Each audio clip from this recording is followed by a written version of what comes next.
Gracias a ustedes por seguir conectados con El Mundo Ahora de France 24. Mi nombre es Ángela Gómez. Vamos a los titulares.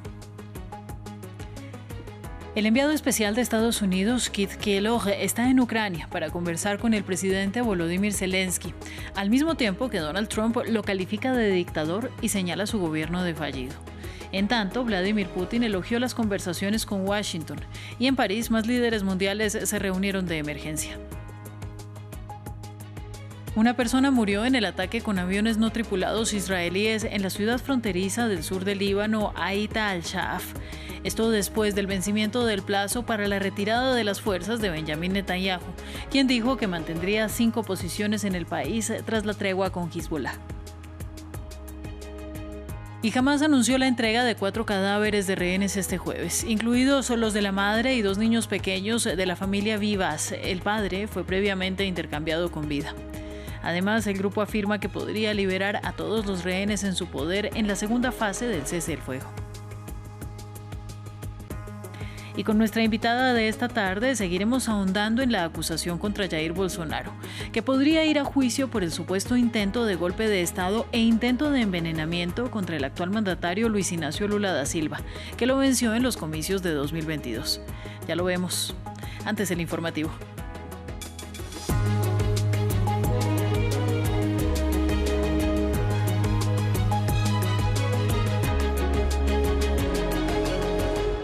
Vamos a comenzar con las noticias de la guerra de Ucrania. En Truth Social, el presidente de Estados Unidos, Donald Trump, atacó a su homólogo Volodymyr Zelensky, calificándolo de dictador, de gobernante impopular e inefectivo, y responsabilizándolo por la continuación de la guerra contra Rusia, un día después de sugerir que fue el ucraniano quien inició la guerra. En ese contexto de tensión, el enviado de la Casa Blanca, Keith Kellogg, está en Kiev para reunirse con Zelensky.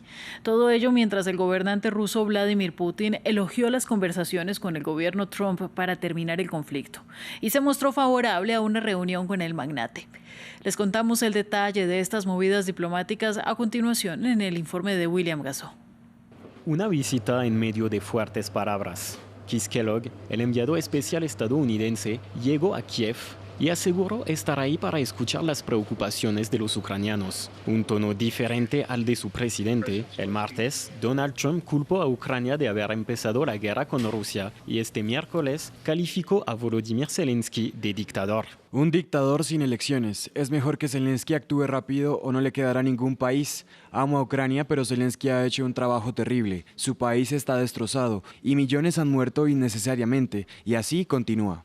Sobre su falta de legitimidad, el presidente ucraniano había contestado a Donald Trump, acusándolo de estar desinformado.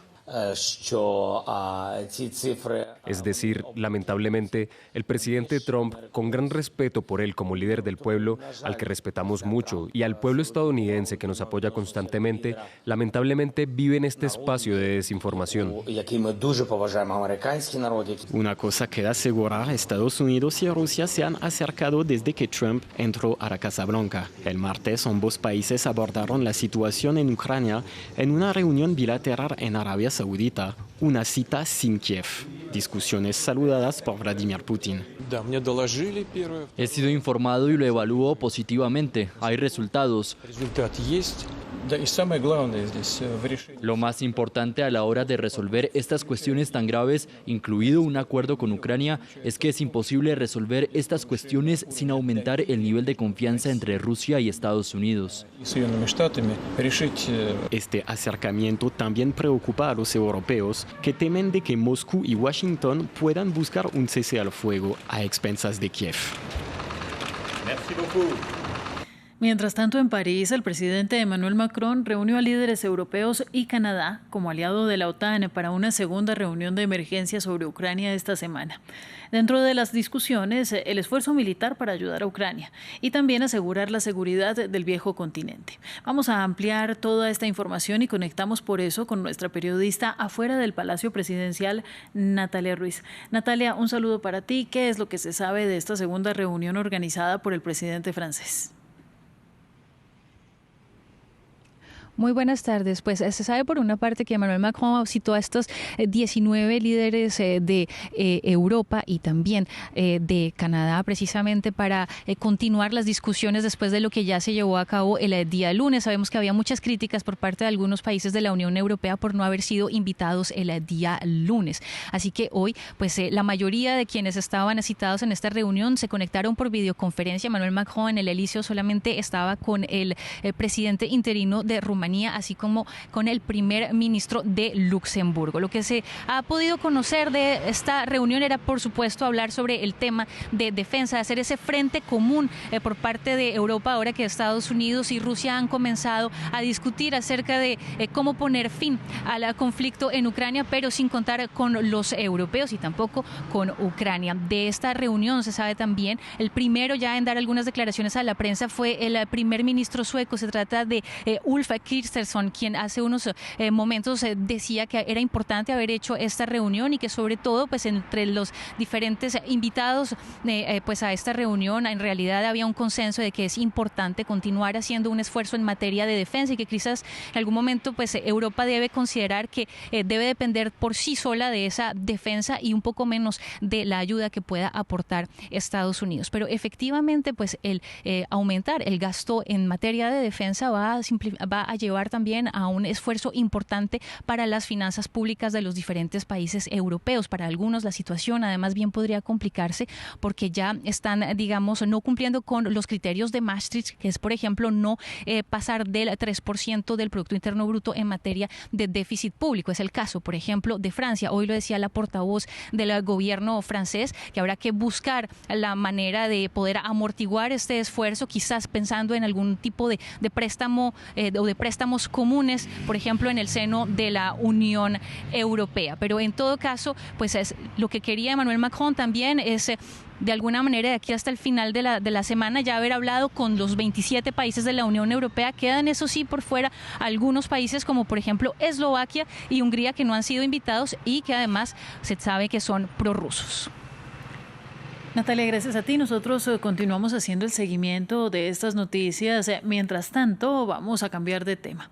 El presidente del Líbano, Youssef Aoun, dijo después de una reunión con representantes del gobierno estadounidense que es necesario que finalice la ocupación israelí en su territorio para que se cumpla el acuerdo de alto el fuego con Israel, que hoy fue violado con un ataque de aviones no tripulados, según el ejército israelí, contra un operativo de Hezbollah. Pero las Fuerzas Armadas de Benjamin Netanyahu continúan en 5 puntos dentro del Líbano, pese a que el plazo para su retirada se cumplió este martes. Diego Bassani con el informe. El sur del Líbano intenta volver a la normalidad en medio de la incertidumbre.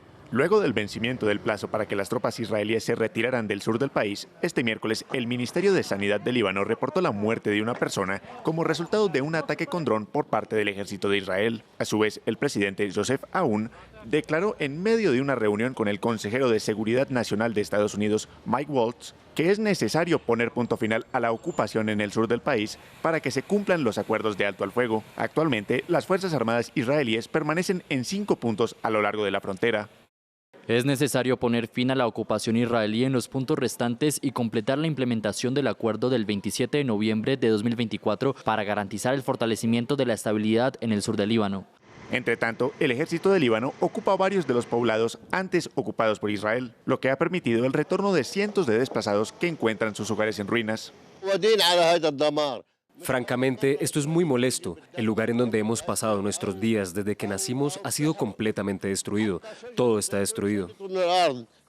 El Ministerio de Asuntos Exteriores de Israel aseguró que sus tropas permanecerán en territorio libanés hasta que Beirut cumpla a cabalidad con su parte del acuerdo, en donde se debe disminuir significativamente las capacidades bélicas de Hezbollah. Ahora sobre la guerra en Gaza, Hamás abrió la puerta al retorno de todos los rehenes israelíes restantes en la segunda fase de cese el fuego que aún no se concreta. Por el momento confirmó la entrega de los cadáveres de 4 de ellos para este jueves, incluidos los de la familia Vivas, cuyo caso es uno de los más conocidos entre los secuestrados por Hamás el 7 de octubre de 2023.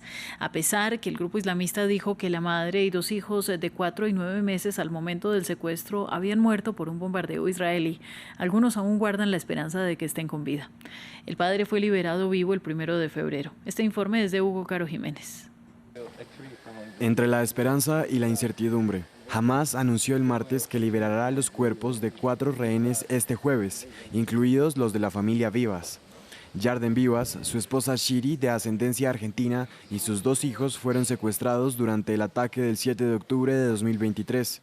A finales de 2023, Hamás aseguró que Shiri y los 2 niños habían muerto por los bombardeos israelíes en el enclave, mientras que el pasado 1 de febrero, Yarden fue liberado como parte del acuerdo de cese al fuego.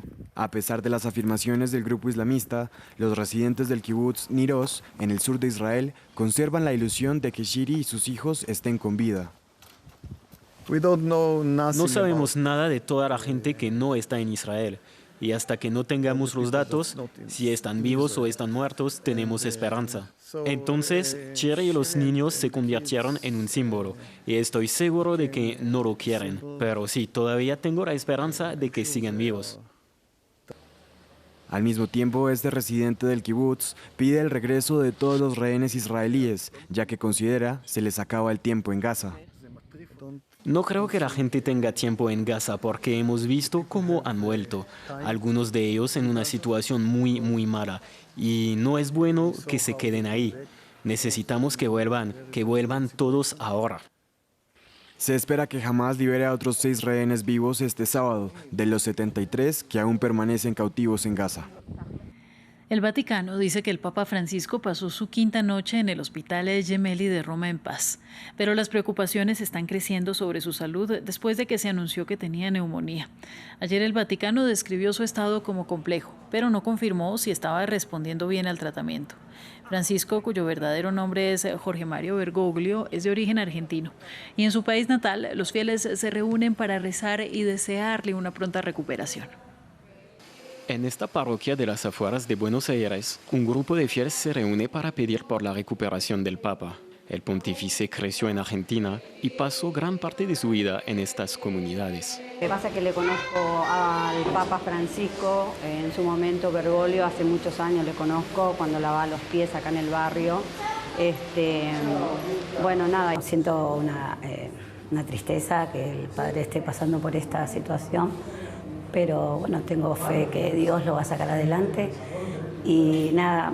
Francisco no ha vuelto a Argentina desde que se convirtió en papa, pero ha dejado una huella duradera en estos barrios, donde prestó asistencia a los pobres en su papel como arzobispo de Buenos Aires. Admirado por su humildad, eligió vivir en un pequeño apartamento en lugar de la lujosa residencia del cardenal y solía recorrer la ciudad en autobús. Me parece que es un modelo de pastor y también de líder, para poder con nuestra oración interceder por su salud, para tener lo mejor posible al Papa hasta que Dios diga. A pesar de sus problemas de salud, Francisco sigue siendo un pontífice con una intensa actividad, pero desde su elección siempre ha dejado abierta la posibilidad de dimitir si su salud le impidiese cumplir con sus obligaciones. Actualizamos ahora la información sobre Venezuela. El Consejo Nacional Electoral del país caribeño anunció este miércoles que las elecciones regionales y legislativas se celebrarán el próximo 25 de mayo y no en la fecha anunciada inicialmente para el 27 de abril próximo. La autoridad no ha dado más motivos para explicar este cambio en los comicios en los que la oposición ha dicho no participará. En América Latina, hoy la noticia tiene que ver además con la denuncia formal de la Fiscalía General de Brasil contra el expresidente Jair Bolsonaro, emitida este martes por el presunto plan golpista contra Lula da Silva. Bolsonaro, que ya está inhabilitado por la justicia hasta 2030, también es investigado en otros casos. Samuel Salgado Castro nos cuenta más sobre estas causas que lo involucran. La investigación por la trama golpista contra el expresidente Jair Mesías Bolsonaro es el caso más avanzado y el más grave, un cúmulo de 5 delitos que incluye un plan para asesinar a Lula da Silva. De ser hallado culpable por el Tribunal Supremo, podría acarrearle a Bolsonaro hasta 40 años de prisión. Pero el expresidente de ultraderecha enfrenta otros 2 casos ante la justicia. La Policía Federal ha acusado a Bolsonaro de malversación, que es la apropiación indebida de bienes públicos, por supuestamente haber recibido $86.000 en efectivo en cuotas tras vender relojes de lujo y kits de joyas recibidos como regalos cuando era representante del Estado brasileño. Según la investigación de la Policía Federal, un grupo de funcionarios del gobierno de Bolsonaro actuó para desviar del acervo público brasileño varios obsequios de alto valor, con la intención de vender las joyas en el exterior para el enriquecimiento ilícito del entonces presidente. Tanto en el caso de apropiación indebida de bienes públicos como en la presunta falsificación de certificados de vacunación contra COVID-19 para Jair Bolsonaro y su hija Laura Firmo Bolsonaro, el hombre clave es el teniente coronel y exayudante de Bolsonaro, Mauro Cid, quien se encuentra actualmente en libertad provisional. En un acuerdo de culpabilidad con la Fiscalía, Mauro Cid dijo que recibió órdenes del expresidente para introducir datos falsos de vacunación COVID-19 en los sistemas del Ministerio de Salud en su nombre y el de su hija. El objetivo era evadir las restricciones sanitarias para viajar a Estados Unidos, a donde Bolsonaro viajó poco antes de la posesión de Lula en enero de 2023 y permaneció 3 meses. El expresidente, un abanderado antivacunas, siempre ha negado que se haya vacunado y que haya falsificado un certificado. Nunca me han pedido carné de vacunación en ningún lado. No hay ninguna adulteración por mi parte. No me puse la vacuna y punto. Nunca lo negué. El ultraderechista está inhabilitado hasta 2030 por haber mentido y haber atacado el sistema de votación, pero confía en revertir su situación y presentarse a las elecciones de 2026. Y hablando de este tema, es el momento de nuestra invitada de esta tarde. Puñal verde y amarillo, ese era supuestamente el nombre del plan trazado por el expresidente de Brasil, Jair Bolsonaro, y otras 33 personas para intentar un golpe de Estado tras la derrota electoral del derechista frente a Lula da Silva en 2022.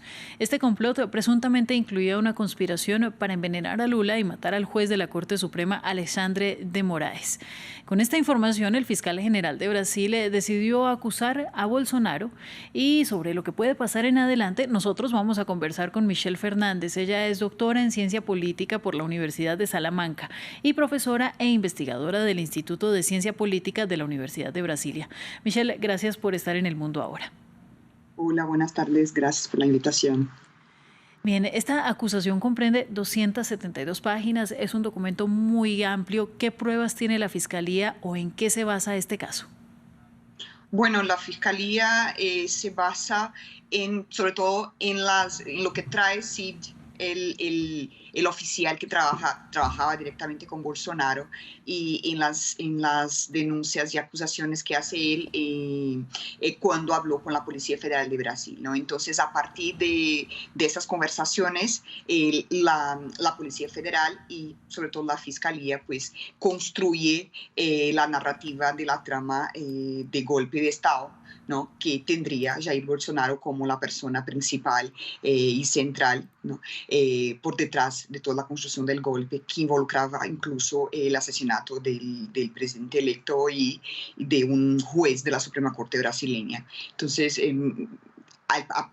desde un inicio, a partir de ahí se construye ese caso, ¿no? Y se presenta en el día de ayer la Fiscalía. Ahora, el Supremo Tribunal debe analizar esta acusación. Con lo que se conoce hasta el momento, que es bastante, se ha difundido muchísima información alrededor de este caso, ¿es probable que el expresidente vaya a juicio? Bueno, lo que sabemos hoy por hoy es que el Supremo Tribunal Federal de Brasil, la Corte Suprema brasileña, ya ha condenado a algunas personas que han estado involucradas en los hechos del 8 de enero de 2023, ¿no? Entonces, partiendo de este supuesto, ¿no? de que la Suprema Corte ya ha condenado a gente involucrada, es posible que el presidente Jair Bolsonaro se vaya a juicio, ¿no? Que se acepte las acusaciones y que el presidente conteste perante la Corte Suprema por los hechos que les imputan esas acusaciones, ¿no? Eso es lo que indican los indicios que tenemos, pero a ver lo que al fin y al cabo van a decir todos los 11 jueces de la Corte brasileña. Sin embargo, el equipo de defensa de Bolsonaro dijo que recibió el expresidente estas acusaciones con consternación, con indignación, que además denunció una persecución judicial en su contra. ¿Existe algún tipo de fuero que blinde a Jair Bolsonaro ante las acusaciones que pesan en este momento contra él? Pues aparentemente no.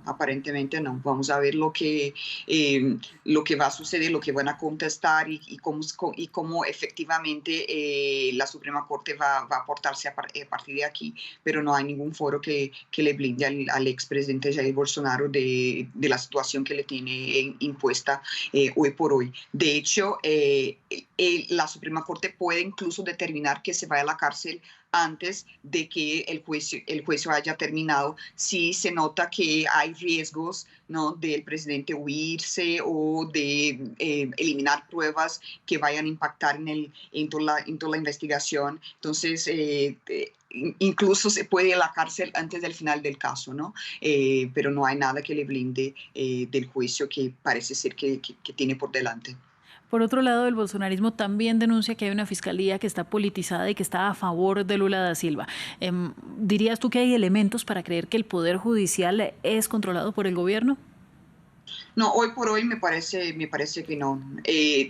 Sobre todo porque tenemos un caso que lleva siendo investigado desde hace mucho tiempo, ¿no? Estamos en el mes de febrero de 2025 y los hechos más graves se han dado a conocer en enero de 2023. Entonces se lleva ahí como 2 años investigando y tratando de construir de una manera bastante cuidadosa este caso que, como ha comentado usted antes, tiene vastas páginas, o sea, un caso muy bien construido. Entonces, vamos a ver ahora, se va a dar a conocer con más detalles lo que está por detrás del caso. Hasta ahora el caso estaba en secreto de justicia, o sea, no teníamos conocimiento. Incluso las declaraciones de Cid no estaban públicas. Ahora el caso y las declaraciones están públicas, vamos a tener más conocimiento de todos estos detalles. Entonces, me parece que un caso que ha sido construido con bastante tiempo y que la Fiscalía y la Policía Federal han tomado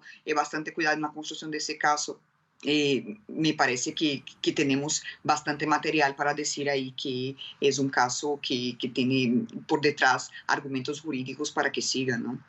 Bueno, ahora Michelle, te voy a pedir que entremos en un terreno en el que tenemos que empezar a imaginar escenarios posibles, porque todo puede pasar.